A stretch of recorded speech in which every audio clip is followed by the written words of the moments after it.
नमस्कार दोस्तों, मेरा नाम है विशाल और आप सबका स्वागत है स्टॉक बॉक्स के stock market and financial updates में।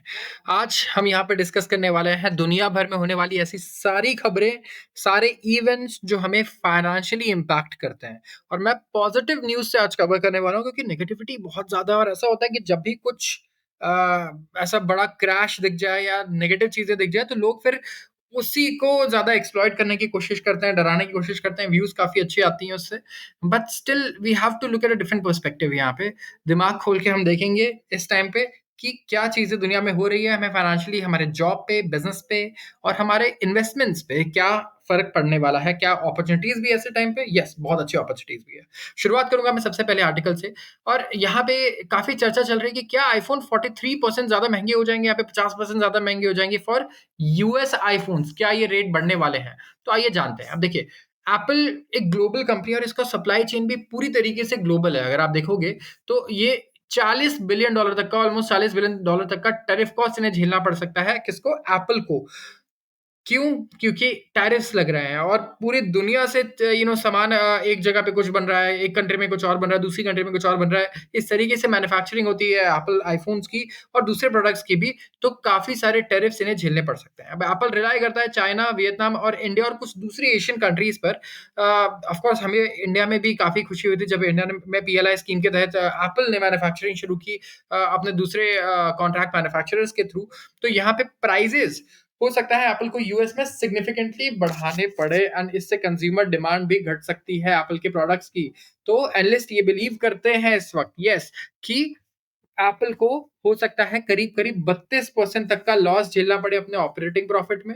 करीब $39.5 बिलियन इन्हें टैरिफ में झेलना पड़े, ठीक है, रेसिप्रोकल टैरिफ्स की वजह से। एंड इसमें आईफोन के दाम से लेकर के Mac, AirPods, Apple Watch, iPads 30 to 43% तक के आपको इंक्रीमेंट्स देखने पड़ सकते हैं प्राइसेस में। और एप्पल का स्टॉक भी 13% नीचे है जब से टैरिफ्स लागू हुए हैं तब से। तो कंपनी के पास अगले कुछ महीनों तक का स्टॉक तो है जो वो बेच सकता है अभी, लेकिन जो नए स्टॉक आएंगे वहां पे ये टैरिफ्स एप्लीकेबल होंगे। तो आईफोन 16 प्रो मैक्स जो $1600 का बिकता है यूएस में, ये $2300 का हो सकता है अगर टैरिफ्स कंज्यूमर्स को पास ऑन हुए तो। और आईफोन प्रोडक्शन को अगर आप पूरी तरीके से यूएस में लेकर जाओ तो वो भी बहुत चैलेंजिंग होगा और कई साल लगेंगे ऐसा करने में, काफी ज्यादा टाइम लगेगा। तो क्लोज टू 100% आईफोन जो है जो यूएस में बिकते हैं वो चाइना में बनते हैं। 90% of max, 80% of iPad and 90% of Apple Watches and 35% of AirPods कहाँ बनते हैं ये? चाइना में। Yes, 100 close to 100% iPhones. तो इंडिया में भी आईफोन मैन्युफैक्चरिंग होती है। तो क्या इंडिया में आईफोन के दाम बढ़ जाएँगे? नहीं बढ़ेंगे क्योंकि अभी तक हमने कोई टैरिफ नहीं लगाया है। टैरिफ यूएस में लगा है, सिर्फ यूएस के लोगों के लिए चीज़ें महँगी होंगी। इंडिया या चाइना के लोगों को इससे फ़र्क नहीं पड़ने वाला। उल्टा मैं कहूँगा कि क्या इंडिया में अगर आप देखोगे तो ऑलरेडी हम लोग आईफ़ोन मैन्युफैक्चरिंग भी कर रहे हैं, तो हमें लगता है आगे दाम और घटने ही है आईफ़ोन्स के, या फिर जो दूसरे फ़ोन्स इंडिया में मैन्युफैक्चर हो रहे हैं रादर देन आगे इंक्रीमेंट आने के। तो एप्पल के इन्वेस्टर्स यहाँ पे ज़रूर चिंता में होंगे मैं कहूँगा।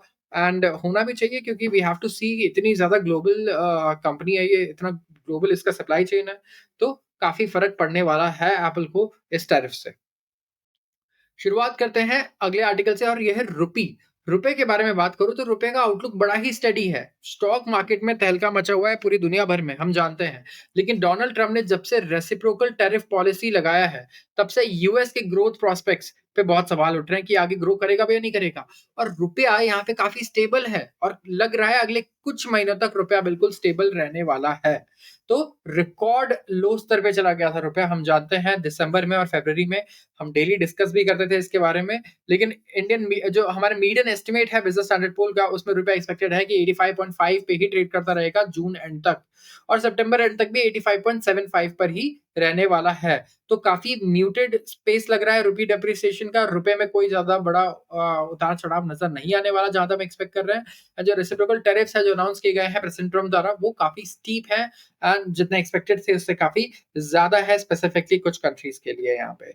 तो जो ग्लोबल ग्रोथ है इसकी इंजन अब स्लो चलने वाली है। ग्रोथ पे इम्पैक्ट पड़ेगा, ग्लोबल ग्रोथ पे। यूएस का जो जीडीपी है ये भी वी हैव टू सी, सब लोग यहाँ पे रिसेशन एक्सपेक्ट कर रहे हैं। काफी सारे बैंक्स ने प्रोबेबिलिटी इंक्रीज कर दी है रिसेशन की। एंड जो ग्लोबल कंडीशंस है वो भी वॉलेटाइल रहने वाले हैं। तो इंडिया यहाँ पे रिलेटिवली एक तो हमारा टैक्स रेट बड़ा सॉफ्ट है, सिर्फ 26% का ही है कंपैरेटिवली अगर आप देखोगे चाइना पे तो 26-26 के 3 लग चुके हैं, ज़्यादा ही लग चुके हैं। एंड वियतनाम, थाईलैंड पे भी अच्छे से टैक्स लगाया है यूएस ने ताकि वो चाइना अपना मैन्युफैक्चरिंग यहाँ इन दोनों कंट्रीज़ में शिफ्ट करके वहाँ से एक्सपोर्ट करना शुरू ना कर दे। तो काफ़ी अनसर्टेनिटी है इस टाइम पे, रिस्क एवर्जन भी हो रहा है। तो हमें देखना होगा अगले कुछ महीने तक मार्केट्स किस तरीके से बिहेव करते हैं, यूएस गवर्नमेंट किस तरीके से रिएक्ट करती है इस सारे सिनेरियो पे। तो रुपया फिलहाल के लिए हमें लगता है काफ़ी स्टेबल रहने वाला है। MPC meet begin amid rate cut बाज और यहाँ पे मीटिंग स्टार्ट हो रही है और ये स्टार्ट हो रही है किसकी, रिजर्व बैंक ऑफ इंडिया की मॉनेटरी पॉलिसी कमेटी मीटिंग। इस मीटिंग में क्या होना है, बहुत ही पॉजिटिव चर्चा होनी है कम से कम भी 25 बेसिस पॉइंट के रेट कट की, मतलब हमारे ब्याज दर यहाँ पे सस्ते होने की बात हो रही है, कम होने की बात हो रही है, इन्फ्लेशन के प्रोजेक्शंस बहुत अच्छा है। मतलब इस साल आप महंगाई से इतना परेशान नहीं रहने वाले हो जितना आप पिछले 2-3 साल में रहे हो। ये गवर्नमेंट का भी मानना है और कंपनीज का भी मानना है कि इस साल महंगाई कम बढ़ने वाली है, इंडिया में महंगाई ज़्यादा नहीं बढ़ने वाली है। तो आप रिलैक्स रह सकते हो, आपके लोन भी और सस्ते होने वाले हैं, तो डबल बेनिफिट है आप सबको, ठीक है? आपके हाउसिंग लोन, एजुकेशन लोन से लेके जितने भी लोन्स हैं, वो सस्ते होंगे जहाँ तक एक्सपेक्टेशंस हैं। आरबीआई जिस हिसाब से रेट कट्स की बात कर रहा है और इन्फ्लेशन के प्रोजेक्शंस दे रहा है, तो ये हो सकता है। और दूसरी चीज़ जैसे मैंने आपको बताया कि आपके ब्याज दर काफ़ी घट सकते हैं, तो वहाँ भी आपको काफ़ी फ़ायदा हो सकता है अगर ब्याज दर घट करके यहाँ पे नीचे आते हैं तो। अब बात करते हैं इसके अलावा एक सेकंड सॉरी हाँ, और क्या चीज़ें हैं? तो यहाँ पे देखिए आरबीआई यहाँ पे लिक्विडिटी भी इन्फ्यूज़ कर सकता है। तो लिक्विडिटी अब मैं कह रहा हूँ बैंक्स को आप बोलो कि यार इंटरेस्ट रेट कम कर रहा हूँ मैं, ड्रॉप कर रहा हूँ। तो पैसा लेकिन आएगा कहाँ से? बैंक्स पैसा लेंड भी तो करेंगे। पैसा लेंड करने के लिए क्या होता है? लिक्विडिटी बूस्ट होता है। एंड यहाँ पे लिक्विडिटी बूस्ट भी किया जाएगा आरबीआई द्वारा। तो इससे क्या होगा? काफ़ी बेनिफिट होगा, मार्केट में काफ़ी पैसा आएगा, लोग पैसे खर्च कर पाएँगे। आपके और हमारे पास अगर पैसा ही नहीं होगा, तो हमारी सेल्स कैसे बढ़ेगी? डोमेस्टिक सेल्स कंपनीज़ की कैसे इंक्रीज़ होगी? जीडीपी कैसे इंक्रीज़ होगी, राइट? गवर्नमेंट को भी ये बात अच्छे से पता है और इसीलिए यहाँ पे हम क्या कर रहे हैं?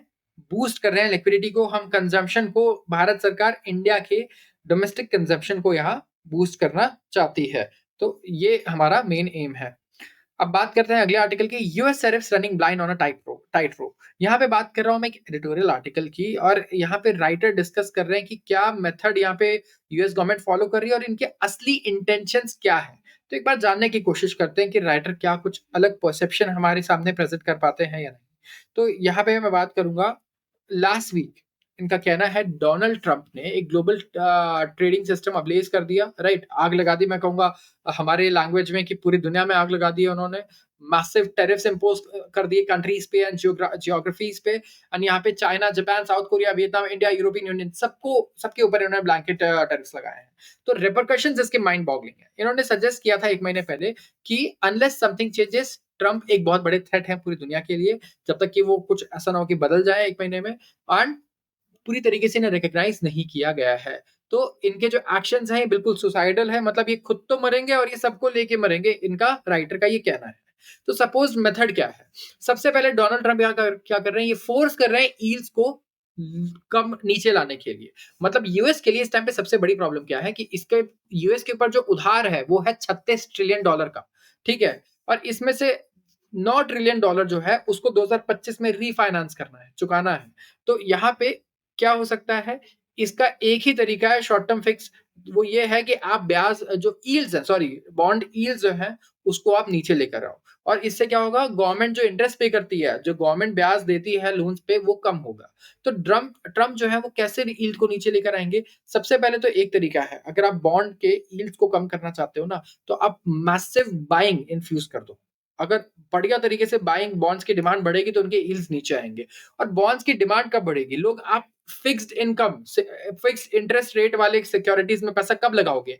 जब आप शेयर मार्केट से पैसा लगाओगे, आपको लगेगा इस साल शेयर में पैसा नहीं बढ़ना है, राइट? तो डोनाल्ड ट्रम्प का ये कहना है कि ये एक मैड मैन प्ले कर रहे हैं इस टाइम पे, जानबूझकर ऐसी चीजें कर रहे हैं कि यूएस मार्केट क्रैश हो, मार्केट नीचे आए और उसकी वजह से यहाँ पे लोग बॉन्ड मार्केट्स में पैसा लगाएं और इससे यील्ड सस्ता हो और यूएस गवर्नमेंट को फायदा हो। यूएस गवर्नमेंट जो है वो इंटरेस्ट रेट के पेमेंट को थोड़ा कट कर पाए, थोड़ा सस्ता हो उनके लिए इंटरेस्ट रेट, ताकि इनके खर्चे भी कम हो। और इसीलिए ये चिल्ला रहे हैं जेरोम पोवेल, जो वहाँ के चेयरमैन है फेडरल रिजर्व के, वहाँ का जो सेंट्रल बैंक है, कि आप रेट कट्स करो, जल्दी से जल्दी रेट कट्स करो।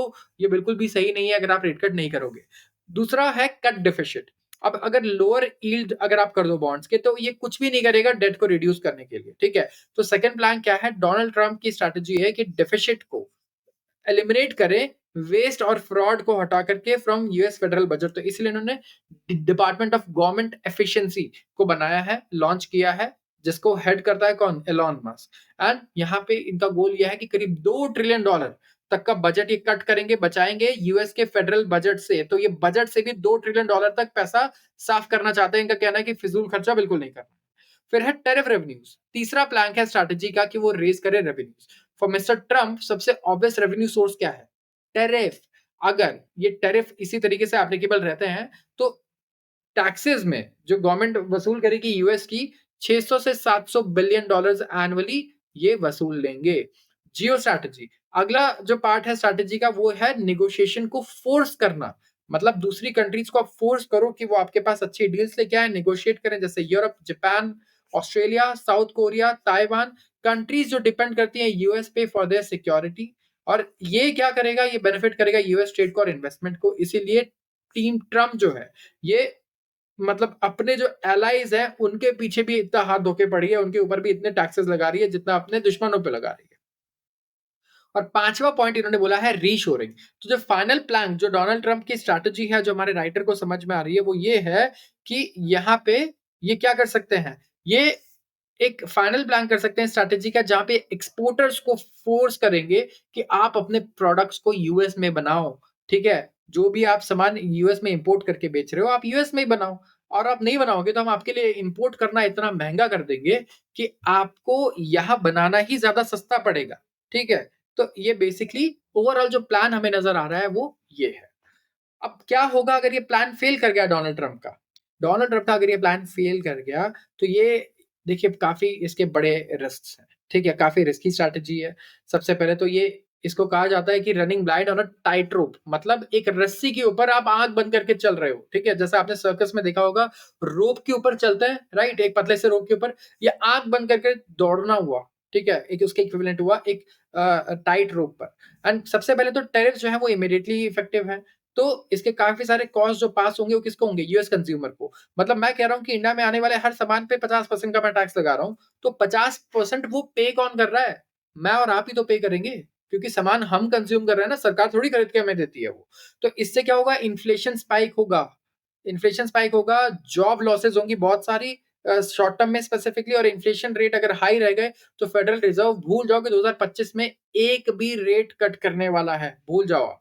तो यहाँ पे फेडरल रिजर्व जो है वो रेट कट कर सकता है ड्यूरिंग अ रिसेशन। तो अगर रिसेशन देखने को मिला, तब भी वहां पे मैसिव जॉब लॉसेस होंगे, टैक्स रेवेन्यूज गवर्नमेंट की और कम हो जाएंगी। तो जो वर्स्ट केस सिनेरियो है वो बहुत ही ज्यादा खराब है इस सिचुएशन का, जो डोनाल्ड ट्रंप यहाँ पे प्ले कर रहे हैं। और ट्रंप जो है वो trade deal, tariff, job, reshoring हर चीज एक साथ नहीं कर सकते हैं। तो कोई भी यहाँ पे मतलब रीशोरिंग को भी बहुत टाइम लगेगा, और कोई कंपनी बाहर से अपना पूरा सप्लाई चेन मैन्युफैक्चरिंग यूएस में शिफ्ट करना चाहती है, तो 5-10 साल वाली चीजें हैं ये 6 महीने में नहीं होने वाली है। तो सबसे बड़ा इजम्पशन जो है, प्रॉब्लम ये है, सबसे बड़ा इशू ये है कि जो हम अज्यूम कर रहे हैं कि ट्रम्प जो है वो अपेंड करने वाले हैं एग्जिस्टिंग ऑर्डर को अपने will say, all things all other things will remain equal. तो मतलब ये सारी चीजें जब करेंगे तो बाकी चीजें सेम रहेंगी, ये अज्यूम करना बहुत गलत होगा। क्योंकि चाइना यहाँ पे चाइना के पास इनॉर्मस कैपेसिटी है पेन को इंड्योर करने की, जो बाकी डेमोक्रेसीज के पास नहीं है। सबसे पहले तो चाइना जैसा एनिमी जो डेमोक्रेसी नहीं है, उससे आप वैसे डील नहीं कर सकते हो जैसे आप बाकी जगह कर रहे हो। अब चाइना ने तो रिटालिएट कर दिया है, 34% का टैरिफ लगा दिया है, ठीक है, यूएस इंपोर्ट्स पे। और सैंक्शंस लगा दिए सिलेक्ट यूएस कंपनीज पे। बैन भी है कुछ रेयर अर्थ एक्सपोर्ट्स पे भी बैन लगा दिया है। मैं बता दूं कि चाइना जो है वो डोमिनेट करता है पूरे दुनिया के सप्लाई चेन को when it comes to rare earth metals. जो बैटरी टेक्नोलॉजी में जो लेटेस्ट ईवीज हैं, इसके अलावा रिन्यूएबल एनर्जी है, स्टोरेज है, इन सारी चीजों में यूज होता है। तो नेसेसिटी है ये, और पूरा कंट्रोल किसका है यहाँ पे? China. Countries will attempt to work out deals with US. The deals will be messy, long drawn out, and likely to be capriciously altered. तो ये काफी मेसी होने वाला है। राइटर ये कह रहे हैं कि कंट्रीज ट्राई करेंगी कि यूएस के साथ डील साइन करें वो, लेकिन ये डील्स बहुत मेसी होने वाले हैं। बहुत लंबा इसमें टाइम भी लगेगा, ये तुरंत तो नहीं होने वाला है, ठीक है? एंड जब पूरी दुनिया नेगोशिएशन सीख रही है इस टाइम पे डोनाल्ड ट्रम्प के सोशल मीडिया हैंडल से, तो स्ट्रैटेजीज़ बनाई जाएँगी, रीड्रॉ की जाएँगी और मर्क्यूरियल शिफ्ट्स आएँगे इम्पीरियस डिमांड्स में और हमें देखने को भी मिलता है। डोनाल्ड ट्रम्प अभी आपसे कोई सामान कह रहे हैं ₹10 में आप ले जाओ और कल को ₹100 माँगने लगते हैं वो इस तरीके से, तो कोई लॉजिक नहीं है। कभी-कभी ऐसा लगता है कि उनके पीछे वो बस बहुत ही ज़्यादा मूडी आदमी है, ठीक है? तो अभी तक इस तरीके की जो मार्केट्स हैं, इतनी वॉलेटिलिटी, इतना विक्स हम नहीं हमने बेयर किया है कोविड से लेके अभी तक, लेकिन अब फाइनली डोनाल्ड ट्रम्प के आने के बाद हमें ये सिचुएशन फिर से देखने को मिल रही है। Glass half full India could take a big gulp of US dairy export market. यहाँ पे इंडिया के पास एक बहुत बड़ा अपॉर्चुनिटी है। क्या है? यहाँ पे टैरिफ जब लगाया है यूएस ने, तो हम एक्सपेक्ट कर रहे हैं कि डेयरी मार्केट जो यूएस एक्सपोर्ट करता है, अच्छा खासा यूएस का शेयर है डेयरी मार्केट में, वो मार्केट अब इंडिया के पास आ सकता है। कैसे? अब मैं बताता हूँ आपको। नियरली जो 50% है यूएस के डेयरी एक्सपोर्ट्स का, वो क्या है? इंडिया के आसपास करता है। मतलब इंडिया के आसपास जो देश है हमारे वेस्ट एशिया में, North Africa, China, South East Asia, sub Saharan Africa, Japan, South Korea, यहाँ पर यूएस क्या करता है? दूध एक्सपोर्ट्स और डेयरी डेयरी प्रोडक्ट्स एक्सपोर्ट करता है, ठीक है? अब डेयरी प्रोडक्ट्स आप एक्सपोर्ट कर रहे हो अगर, तो ठीक है, अभी आपने क्या किया? टैरिफ लगा दिया, तो बाकी कंट्रीज़ जैसे ही आप पे रिटेलिएट करेंगी, तो आपके डेयरी प्रोडक्ट्स इतने महँगे हो जाएँगे कि आप भूल जाओ कि आप इंडिया के डेयरी प्रोडक्ट्स से कम्पीट कर पाओगे। तो ये जो टैरिफ हाइक है, मतलब ये जो टैरिफ हाइक ट्रम्प ने किया है, इसका रिटेलिएशन जब होगा, तो ये बिलीव कर रहे हैं कि इंडिया यहाँ पे काफ़ी बड़ा एडवांटेज यहाँ पे ले पाएगा, इसका बहुत बड़ा फ़ायदा उठा पाएगा क्योंकि इंडिया वेल पोज़ीशन है इसको कैपिटलाइज़ करने पे और जो टैरिफ वॉर इमर्जिंग डायनामिक्स है, इससे इंडिया नए मार्केट्स भी एक्सेस कर पाएगा। तो डेयरी मार्केट पे हमें नज़र रखनी है। इस टाइम पे $272 मिलियन का हमारा एक्सपोर्ट है एंड यूएस को हम लोग एक्सपोर्ट करते हैं कितना? $33 मिलियन का। तो इंडिया लार्जेस्ट प्रोड्यूसर है मिल्क का और यूएस सेकंड लार्जेस्ट प्रोड्यूसर है किसका? मिल्क का। और टॉप 3 डेयरी प्रोडक्ट एक्सपोर्टर्स कौन है? New Zealand, Germany and US. तो इंडिया एक्सपोर्ट करता है किसको? यूएई को and Saudi Arabia, US, Bhutan और सिंगापुर को। तो we have to keep in mind and we have to keep tracking कि डेयरी प्रोडक्ट्स में कहाँ अपॉर्चुनिटी बन सकती है। इसके अलावा इंडिया की टॉय इंडस्ट्री को बहुत फायदा है। यूएस के टैरिफ जो है ये चाइना और वियतनाम को काफ़ी मतलब मैं कहूँगा बहुत ही बुरी तरीके से हिट करने वाला है। वियतनाम और चाइना को जहाँ से सबसे ज़्यादा टॉयज़ बन करके यूएस में जाते हैं। तो यहाँ पे काफ़ी हाई टैरिफ इम्पोज़ किए जा रहे हैं, राइट? तो इंडिया यहाँ पे एक विनर हो सकता है क्योंकि एक्सपोर्टर्स काफ़ी अच्छी तरीके से पोज़ीशन है कि वो अब्ज़ॉर्ब कर लें इम्पैक्ट को एज़ कम्पेयर टू कंपैरेटर्स। ऐसा नहीं है कि हमारे पे टैरिफ नहीं लगा है, लेकिन हमारे पे जो टैरिफ लगा है वो बहुत ही कम है एज़ कम्पेयर टू जो वियतनाम और चाइना और बांग्लादेश को फेस करना पड़ रहा है या इंडोनेशिया, थाईलैंड को फेस करना पड़ रहा है। तो वियतनाम एक्सपोर्ट कितने हैं? $6 बिलियन है। चाइना के $80 बिलियन के एक्सपोर्ट है और बहुत बड़ी ड्यूटीज़ लगने वाली है यूएस पे इन सारे आइटम्स पे एक्सेप्ट अगर आप कंपेयर करो इंडियन टॉयज़ के को जो अब कंपैरेटिवली मतलब इस टाइम पे हमारा एक्सपोर्ट बड़ा कम रहता है। तो $350 बिलियन का करीब-करीब एक्सपोर्ट है, लेकिन यहाँ पे बहुत बढ़िया बूस्ट देखने को हमें मिल सकता है। तो टॉयज़ का जो सेक्टर है, उस पे आपको ज़रूर नज़र रखना है कि कहाँ हमारे लिए अपॉर्च्युनिटी बन सकती है, कैसे हम बेनिफिट कर सकते हैं और कंपेयर कर सकते हैं कि क्या रेट्स हैं इस टाइम पे अगर आप कंपेयर करो ऑन टॉय प्रोडक्ट्स जो चाइना पे लग रहा है, जो वियतनाम पे लग रहा है, थाईलैंड पे लग रहा है, बांग्लादेश पे लग रहा है और इंडिया पे लग रहा है। क्योंकि हमारे कंपैरेटर्स जो है हमें देखना होगा कि उनके किस हिसाब से प्राइसिंग होगी और क्या टैरिफ लगेगा उनके ऊपर। अब मैं बात करता हूँ ई-बसेस की। इंडिया में 50% जो बिज़नेस है वो इलेक्ट्रिक बस से आने वाला है, ये कहना है जेबीएम ऑटो का। यस, इलेक्ट्रिक बसेस जो हैं ये करीब 50% जो जेबीएम ऑटो का बिज़नेस है, वो कह रहे हैं कि हमारा इलेक्ट्रिक बसेस से आएगा। इनके पास 10,000 से भी ज़्यादा इलेक्ट्रिक बसेस का ऑर्डर है। तो गवर्नमेंट यहाँ पे इलेक्ट्रिक बसेस खरीद रही है, बड़े-बड़े ऑर्डर्स प्लेस कर रही है और प्रमोट भी कर रही है। करीब 3,300 14 ई बसेस जो है इंडिया में बिके हैं 2024-25 में, जो 3516 से काफ़ी नीचे हैं से थोड़ा नीचे हैं एज़ कम्पेयर टू अगर आप देखोगे एफआई 24 में एंड जेबीएम जो है यहाँ पे काफ़ी मैं कहूँगा सप्लाई चेन को भी इम्प्रूव करने की कोशिश कर रहा है। अब देखो प्रॉब्लम क्या है मैं आपको बताता हूँ। जितनी कंपनीज़ इलेक्ट्रिक व्हीकल्स बना रही है, सारे कंपोनेंट्स वो नहीं बना रही है, राइट? कोई भी कंपनी अगर इंटरनल कम्बशन इंजन वाली कार्स भी बनाती थी, वो पूरी कार कभी खुद नहीं बनाती थी। जैसे कार में फॉर एग्ज़ाम्पल इलेक्ट्रॉनिक्स कोई और बना रहा है, स्पीकर्स किसी और के लगे हैं, टायर किसी और के लगे हैं, सीट्स किसी और की है, इंजन किसी और कंपनी का है, ब्रेक किसी और कंपनी का है, राइट? तो बहुत सारी कंपनीज़ इन्वॉल्वड होती है कार को बनाने में। तो वैसे ही जब आप इलेक्ट्रिक कार बनाते हो तो इसमें बैटरी बहुत इंपॉर्टेंट है। बेसिकली इंजन है वो उस कार का। तो बैटरी ज़्यादातर इलेक्ट्रिक कार कंपनीज़ खुद नहीं बना रही है। इलेक्ट्रिक कार या मैं बोलूँगा इलेक्ट्रिक ऑटोमोबाइल कंपनीज़ खुद से बैटरी नहीं बना रही है इस टाइम पे। लेकिन जितनी कंपनीज़ बना रही है इस टाइम पे कार्स, वो ज़रूर एक्सपेंशन के लिए सोच रही है। चाहे आप टाटा की बात करो, जेएसडब्ल्यू की बात करो या जेबीएम की बात करो। ये सब बैटरी स्टोरेज जो है यहाँ पे इस पे वर्क कर रहे हैं कि खुद से बैटरीज़ बनाना चाहते हैं, ये चाइना पे भी डिपेंडेंट नहीं रहना चाहते हैं और इसके लिए प्रोडक्शन लिंक इंसेंटिव स्कीम है, ये इसका भी फ़ायदा उठाना चाहते हैं। तो करीब 18,100 करोड़ का आउटले है और जो ACC battery storage PLI scheme है, वो एम करती है कि इंडिया में इलेक्ट्रिक मोबिलिटी बढ़े, हमारे यहाँ लोकल मैन्युफैक्चरिंग हो, बैटरी स्पेसिफिकली जो बैटरी सिस्टम्स हैं जो है, ये हम सारे खुद बनाएँ। तो इन्होंने 20,000 ई बसेस की कैपेसिटी ऐड की है मैन्युफैक्चरिंग की Delhi NCR capital region unit के लिए एंड यहाँ पे बहुत ज़रूरी है क्लाइमेट चेंज को भी अगर हम टैकल करना चाहते हैं तो कि हम पब्लिक ट्रांसपोर्ट को स्पेसिफिकली पूरी तरीके से इलेक्ट्रिफाई कर दें। 4 में से हर 4 में से 3 सीईओज़ इंडिया में चाहते हैं कि भारत सरकार नेगोशिएट करे यूएस के साथ। तो वास्ट मेजॉरिटी जो इंडियन चीफ एग्ज़ीक्यूटिव ऑफिसर्स हैं और सीईओज़ हैं, वो प्रेफ़र कर रहे हैं कि इंडियन गवर्नमेंट जो है वो एंगेज करे ट्रेड नेगोशिएशंस में यूनाइटेड स्टेट्स के साथ, ना कि कोई रिटेलिएटरी अप्रोच रखे। मतलब हमें अग्रेसिव होने की ज़रूरत नहीं है, हमें उनके साथ नेगोशिएशंस करने चाहिए। 26% का रेसिप्रोकल टैरिफ लगा है इंडियन एक्सपोर्ट्स पे और यहाँ पे सर्वे किया गया जब बिज़नेस स्टैंडर्ड में तो लोगों का जितने भी सीईओज़ था स्पेसिफिकली उनका ओपिनियन काफ़ी सिमिलर रहा है। तो 80% सीईओ चाहते हैं कि इंडिया नेगोशिएट कर ले अमेरिकन गवर्नमेंट के साथ और एक ट्रीटी साइन कर ले एंड कोई भी नी जर्क रिएक्शन नहीं होना चाहिए। मतलब एकदम से हड़बड़ी में कुछ रिएक्ट करके हम डिसीजन ना ले लें। सब लोग ये चाहते हैं। 73% रिस्पोंडेंट ने कहा कि टैरिफ से तो उन पे कोई इम्पैक्ट ही नहीं पड़ रहा है और बाकी जो थे वो डिवाइडेड थे इक्वली जहाँ पे वो कह रहे थे यहाँ पे अपॉर्च्युनिटी भी है और इसका एडवर्स इम्पैक्ट भी हो सकता है। तो जो इकोनॉमीज़ इंटरनेशनल ट्रेड पे रिलाई करती हैं, उनको काफ़ी ज़्यादा इम्पैक्ट होगा। जहाँ पे डोमेस्टिक कंज़म्पशन बहुत अच्छा है, उन पे कम इम्पैक्ट होगा। तो येस, ये इस पे भी डिपेंड करता है कि आपका एक्सपोर्ट कितना स्ट्रॉन्ग है, एक्सपोर्ट मार्केट कितना स्ट्रॉन्ग है। तो आज के लिए बस इतना ही। अगर आपको वीडियो पसंद आई हो तो ज़रूर इसे लाइक करें और चैनल को सब्सक्राइब करना बिल्कुल ना भूलें अगर आप ऐसी ही वीडियोज़ रोज़ देखना चाहते हैं। तो आप सबका बहुत-बहुत धन्यवाद।